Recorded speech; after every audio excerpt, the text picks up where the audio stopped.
When we talk about the demand and supply of US dollars, we're talking about the foreign exchange market. If we're demanding US dollars, that means we're taking foreign currency to try to get US dollars. If we're supplying US dollars, that means we're taking our US dollars and trying to get other currencies.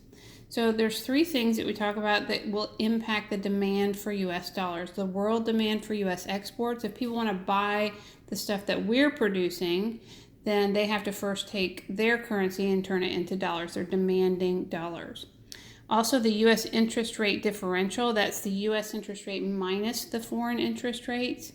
So if you can earn more money on an investment in the United States, then people are going to want to hold dollars so they can make those investments.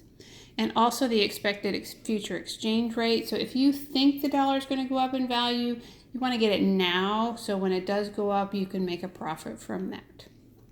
Okay, so the supply of US dollars is impacted by the demand for imports. So if we're trying to buy stuff from another country, then we have to first take our dollars, supply them in the foreign exchange market to get the other currency.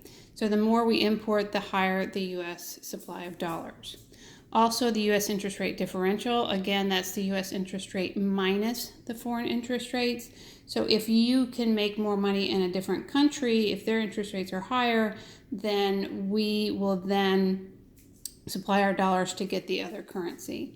And the expected future exchange rate, if we expect the exchange rate to go down, we want to get rid of it, get rid of the dollar before it goes down, so we would increase our supply of dollars.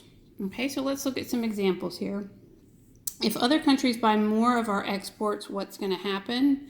That's only on our demand list. Okay, the people buying our exports is on the demand list, so it's only going to impact demand. So if more countries are buying our exports, then the demand for the dollar is going to go up.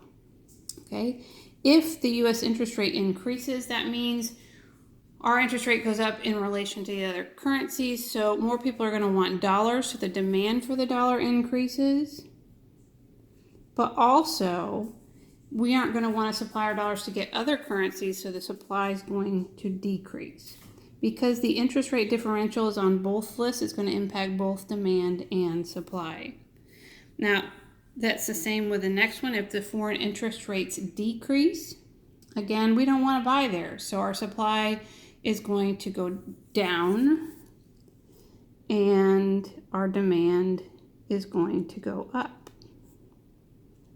Okay, because they don't want to buy their currencies, or they don't want to hold their currencies, they want to hold the dollar. Okay, so if the U.S. demands more goods from other countries, that's imports. It's U.S. imports. That's only on the supply one. So if we demand more imports, then the supply of dollars is going to have to increase. Okay, and then if we expect the exchange rate to increase, again, that's on both lists, so it's going to impact both demand and supply. So if we expect the dollar to increase in value, we want to hold it now before it goes up in value. So the demand is going to increase, and we don't want to get rid of it because we expect it to go up, so the supply is going to decrease. So you could go back and say the opposite for everything else. If other countries buy less of our exports, demand goes down. If U.S. interest rate decreases, demand will go down, supply will go up, etc.